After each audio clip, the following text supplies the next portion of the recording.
Praise the Lord. Hallelujah.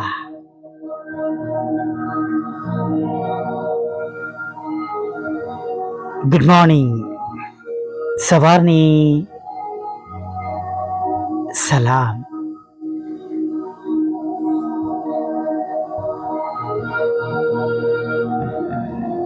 પ્રભુ ઈસુ આપ સર્વને પુષ્કળ આશીર્વાદથી ભરપૂર કરો.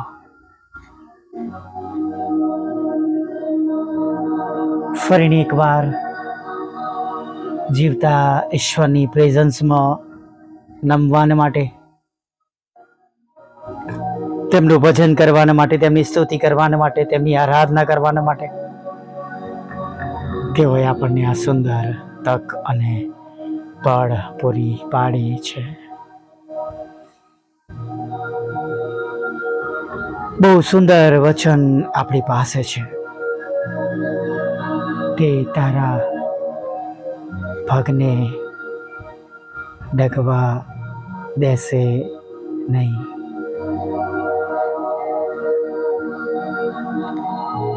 તે તારા પગને ડગવા દેશે નહીં અને તારા રક્ષક ઊંઘી જનાર નથી. બહુ જ સુંદર અને હિંમત આપનારું પ્રભુનું વચન આજે નહીં, કાલે નહીં, હંમેશા આપણા જીવનના છેલ્લા શ્વાસ સુધી અને પૃથ્વીનું અસ્તિત્વ છે ત્યાં સુધી ખચિત પ્રભુના સર્વ વચનો એકબીજાને, આપણને અને વિશ્વાસ કરનારા સર્વને પુષ્કળ આશીર્વાદો પર આશીર્વાદ આપનારા ઈશ્વર છે. હાલેલુયા. Praise the lord.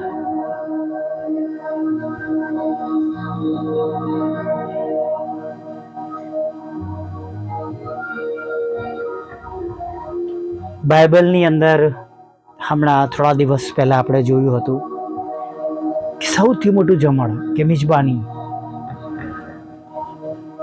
જો આપણે ગણીએ તો ઉડાવ દીકરાના પિતાએ આપી નહીં. દુઃખની વાત એ હતી કે એનો મોટો ભાઈ અંદર આવવા ચાહતો ન હતો.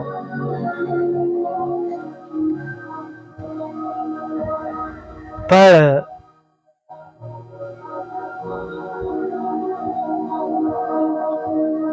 એના પિતા કહે છે મારો આ દીકરો મરેલો હતો, મરી ગયો હતો,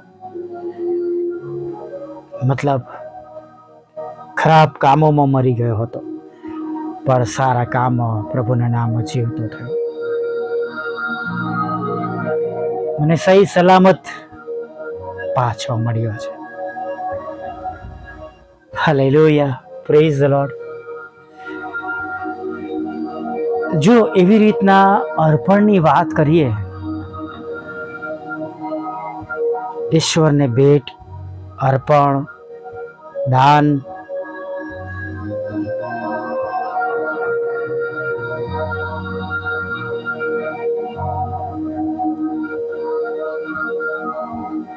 તો ઇબ્રાહીમથી જે બાબત બની, ઇબ્રાહીમે જે એના દીકરાને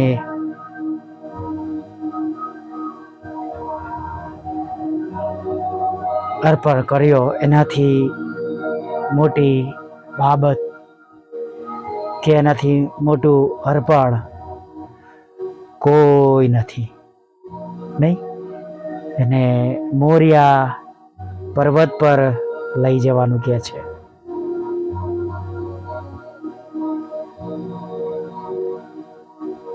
ચોક્કસ આ બાબત ત્યારની છે કે ઇસ્માઇલને ઘરમાંથી કાઢી મૂકવામાં આવ્યો હતો, ત્યારબાદની આ ઘટના છે.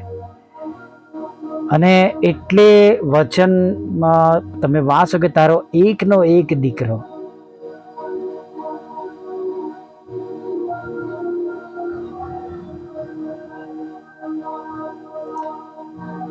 એ ઈસાકને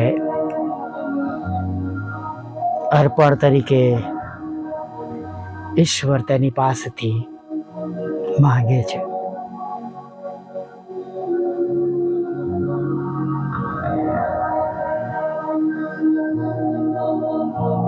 ખચિત એક સામાન્ય માણસ માટે એ પણ ઘડપણમાં થયેલો દીકરો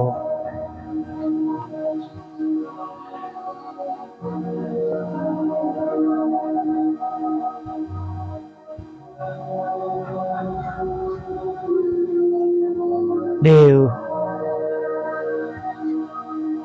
તેની પાસેથી માંગે છે. ચોક્કસ એના પિતા એને પુષ્કળ પ્રેમ કરતા હશે. એને નાનો હશે ત્યારે ઉચકી લઈને ફરતા હશે. ત્યારે તો પર્વતો અને ખેતરો જ હતા,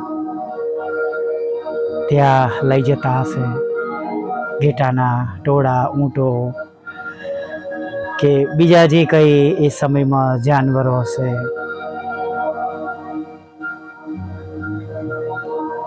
ત્યાં એને ફેરવતા હશે. એના માટે તંબુમાં સારામાં સારી વ્યવસ્થાઓ હશે.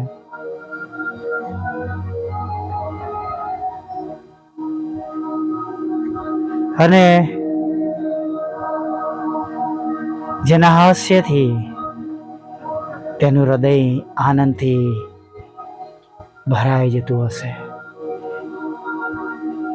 જ્યારે પિતા બોલતો હશે ત્યારે ગર્વથી એને જવાબ આપતો હશે કે હા બેટા, કેમ કે એને હર્ષ પ્રાપ્ત થયું હતું કે એને કોઈ એનો પોતાનો દીકરો પિતા કે બાપ કે. હાલેલુયા. પણ ઇબ્રાહીમનો પ્રેમ જુઓ, ઈશ્વર પ્રત્યેનો એનો પ્રેમ તમે જુઓ. પ્રથમ પણ જ્યારે એને કહે છે પૂર દેશમાંથી નીકળી આવવાના માટે, નદી પારના વિસ્તારોથી બધું જ તેનું માલ મિલકત મૂકીને એ ઈશ્વરનું સાંભળે છે, વિશ્વાસ કરે છે. 25 વર્ષ બાદ પણ એ વિશ્વાસ રાખે છે. અને હવે એ દીકરાને દેવ યહોવા અર્પણ તરીકે માંગે છે અને તે આપે છે પણ ખરો. આખી વાત આપણે જાણીએ છીએ.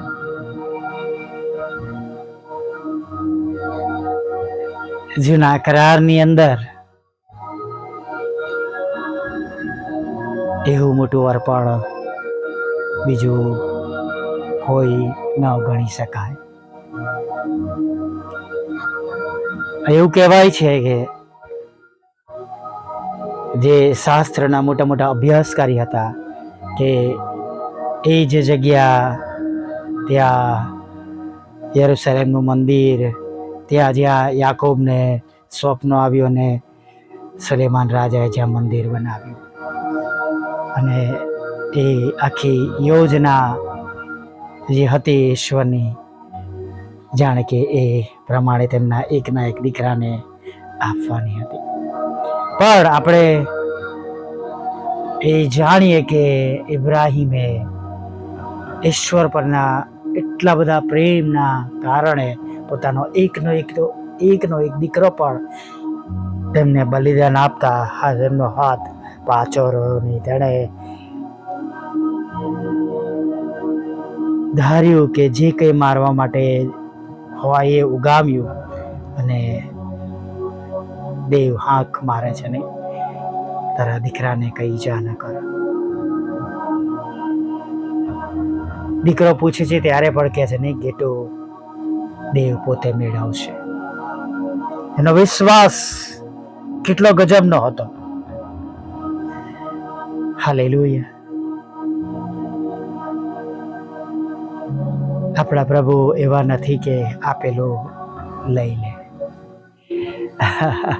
હા, ચોક્કસ. જો આપણે ખરાબ માર્ગ પર ચાલીએ છીએ અને જે ન કરવું જોઈએ બધું કરીએ છીએ તો ઘણા આશીર્વાદો છીનવાઈ જાય છે. Praise the lord, hallelujah. આપણે પણ એવા દેવને અધીન બનીએ, વિશ્વાસુ બનીએ, પ્રભુથી કંઈ પણ આપણા જીવનમાં પાછો રાખીએ નહીં. હાલેલુયા. આવો પ્રાર્થના સાથે આગળ વધીએ. ભલા પ્રભુ, અમે તમારી સ્તુતિ કરીએ છીએ અને અમે તમારો પુષ્કળ આભાર માનીએ છીએ.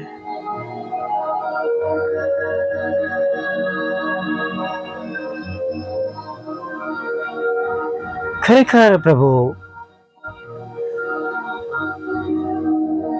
અમે સ્તુતિ કરતા, આરાધના કરતા આ દિવસને માટે તમારો આભાર માનીએ છીએ. અને પ્રભુ, રોજ એવરી ડે તમે બહુ જ સરસ રીતે, સુંદર રીતે, અલગ અલગ રીતે પ્રભુ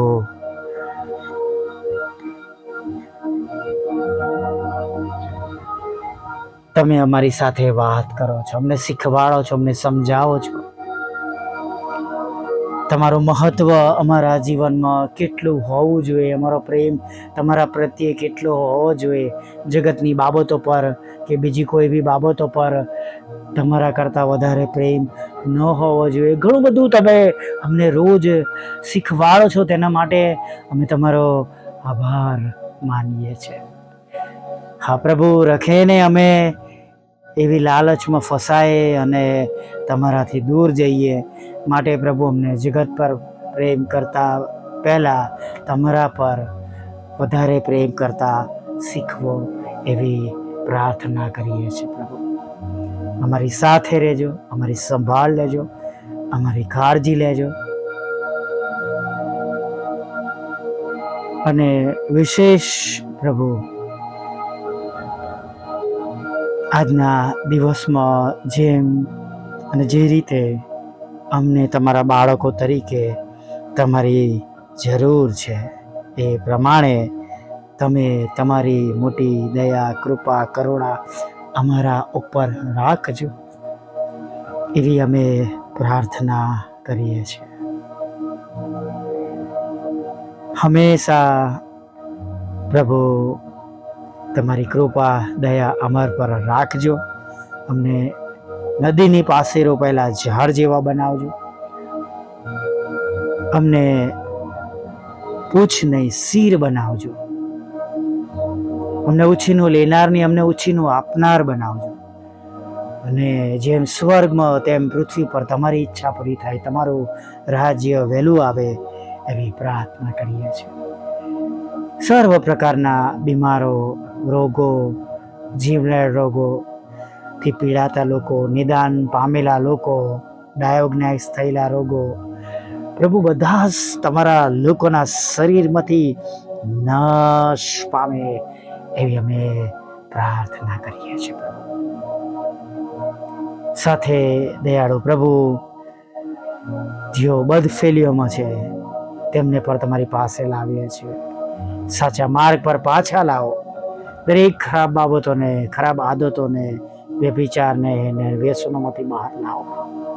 હા પ્રભુ, એવા કૌટુંબિક લડાઈ ઝઘડા, પતિ પત્નીના લડાઈ ઝઘડા, કોર્ટ કેસ, એફઆઈઆર, ખોટા તોમતો, બધું જ ખાલી જ કરજો. પતિ પત્નીઓ એક બને અને પ્રભુ, પતિ પત્ની એક બને અને કુટુંબો તૂટે નહીં, એવી પણ અમે નમ્રતાથી તમને વિનંતી કરીએ છીએ. પ્રભુ, હા, નોકરી ધંધા રોજગારને આશીર્વાદિત કરજો, લગ્નનો આશીર્વાદ આપજો, બાળક ધનનો આશીર્વાદ આપજો, અને આવકના સ્ત્રોતને પણ તમે આશીર્વાદિત કરજો, એવી પ્રાર્થના કરીએ છીએ. પ્રભુ, પ્રાર્થના કરીએ છીએ જેમને વિદેશ જવું છે, ભણવા માટે, નોકરી કરવા માટે, હંમેશાને માટે રહેવાને માટેના તેમના રસ્તાઓ તમે ખુલ્લા કરજો. કંઈ પણ અશક્ય હોય તો તમે તેને શક્યતામાં બદલી નાખજો, એવી અમે પ્રાર્થના કરીએ છીએ. ખાસ સાથે પ્રભુ, અમે પ્રાર્થના કરીએ છીએ પ્રભુ, જેમને મકાન લેવું છે, વેચવું છે, એક વડીલનું મકાન વેચાતું નથી, એ વેચાય, મકાન ખરીદી શકે, નાણાંનો આશીર્વાદ મળે, લોનનો આશીર્વાદ મળે, એવું તમે થવા દો. જેમને પ્લોટ ખરીદવો છે, વેચવો છે, એની માટે પણ રસ્તા ખુલ્લા કરજો. તમારી સેવિકા છે, એમના ખેતરના અંદર પ્રભુ અવૈધ નામો ઉમેરવામાં આવે છે. ભપકાદાર જીવન જીવનારા લોકો પ્રભુ કૃપા કરો, દયા કરો અને એ નામો હટાવો પ્રભુ, એવી અમે પ્રાર્થના કરીએ છીએ. ને તેનો કબજો લુક 18 પ્રમાણે પ્રભુ જે વાત છે પ્રભુ એ પ્રમાણે બનો એવું થવા દો પ્રભુ. દરેક સેવક સેવિકાઓની મિનિસ્ટ્રીને આશીર્વાદિત કરજો, તેમના બાળકોનું અને તેમના ઘરનું ભરણપોષણને રક્ષણ કરજો. અમારી પણ સેવાને આશીર્વાદિત કરજો. જે સ્ત્રોતને માધ્યમથી કામ કરે છે એમાં ઘણા પ્રશ્નો ઉઠ્યા છે પ્રભુ, વેરીઓ છે, શત્રુ છે, પણ પ્રભુ અમે તમારા નામનો એમને પ્રેમ કરીએ છીએ પ્રભુ, અને વિનંતી કરી છે તેમના મન બદલજો. અને પ્રભુ જ્યાં સુધી આ ઓડિયો વિડીયો પહોંચવા જોઈએ ત્યાં પહોંચાડવામાં મદદ કરજો. જે બે બાબતોની જરૂર છે એ પણ આકાશના દેવ તમે તમારા દીકરા પ્રભુ ઈસુના નામે પૂરી કરજો.